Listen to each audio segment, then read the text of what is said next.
G'day, Tez here. Welcome back to my channel, my trucking life with EPAC Transport. Just playing around with the GoPro again, just a couple different angles and just get a general feel what you people are liking. This one's on the time warp. It's recorded on 1080p, automatic time lapse and wide angle lens. As you can see, as I went through some water here, it didn't really catch it very well, just saw a heap of stuff come up against the lens. But the rest of it I thought was pretty cool. I just got it hanging up under the trailer there. I'm still a bit nervous doing stuff like this. I don't want to drop it. It's fairly expensive, so that's why it's taking me a bit of time trying to find good spots and stuff. I will do a full review on this camera a bit later on.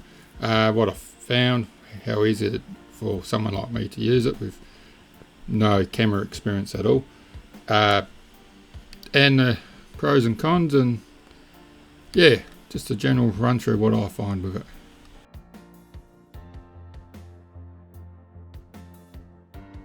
This one is me unhooking the prime mover from a side tipper. You can just hear the airbags starting to go down. I hit the switch to let them down a little bit. I just take the weight off the turntable, put the weight on the legs as I slowly move forwards. The camera's set on 1080p at 60-second frame rate and wide angle lens. The stabilization is turned on. That's why you get a little bit of a warp happening here when I was turning, because it's trying to keep the horizon straight, but it's actually making everything twist. I didn't realise it would do this until I saw it. So next time I'll have to remember to turn it off. I am at the moment at Toowoomba breakdown pads there. I had two road trains set up. For whatever reason I'm not going to get into, I needed to swap out a dolly. So I had to break down the other road train I had there and put that dolly under the grain tippers. You've noticed I didn't show you any footage of me hooking hoses up and unconnecting hoses from the back of the prime mover to the lead trailer. Simple fact that I was showing my bum crack off probably way too much. There's some things I don't want you to see, and that's one of them, and I'm pretty sure YouTube doesn't want me to show that either.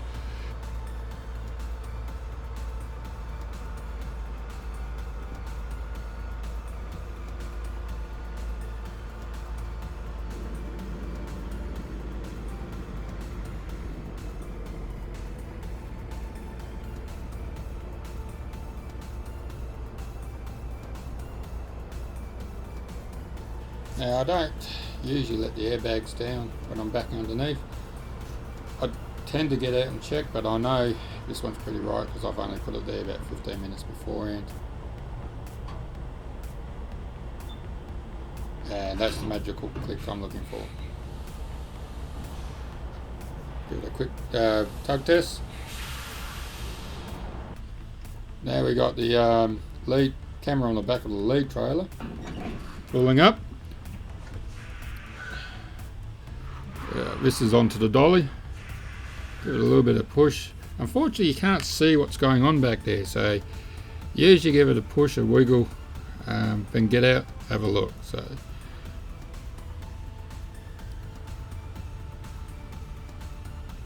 you can see I've come out, checked alignment, because these ring feeders are a little bit different to the other ones, and you just about got to be spot on. I checked the lever, see if I can push it down any, and the pins. It still needs the pins to lock in and the lever push down a little bit further, but I'll pick up the stand, lock that out the way,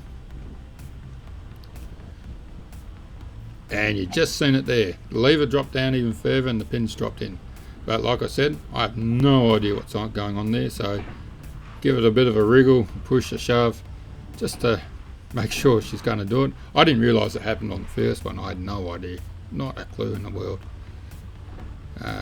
Nothing worse than walking in and out of your truck 3 or 4 times just trying to get that done right. If it doesn't lock in, the chances are that pin's going to pop back up again, and the dolly's going to go for its own little ride by itself, which can be quite dangerous.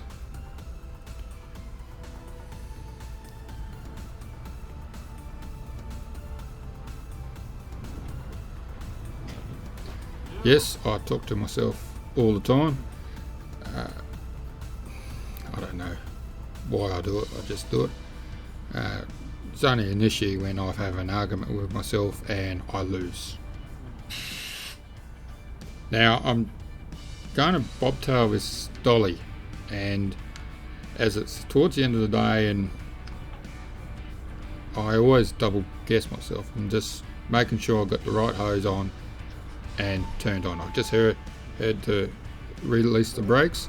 So what I'm going to do on the dolly is leave the brakes turned off. So when I hit the pedal, the dolly brakes won't come on.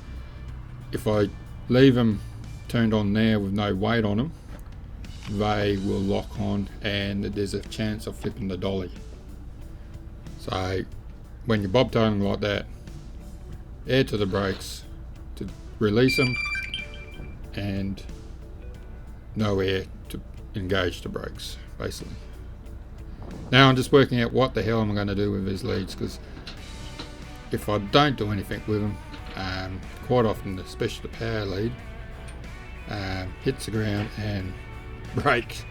So I got to get a special device to hold them. It's called a zip tie. Very useful piece of equipment, gets used a fair bit. Probably got 30 k's, 40 k's to travel, so want to tie them in pretty good. That's not going to move anywhere. And this will be it. This is it for you folks. Unfortunately, didn't get any footage of me hooking the other trailer up because that was in a different spot and a different day, and I was running out of time. So can everyone, like usual, please be safe on the roads. Like and subscribe and comment if you feel like it. Thank you for watching, and like always, I will catch you on the flip side.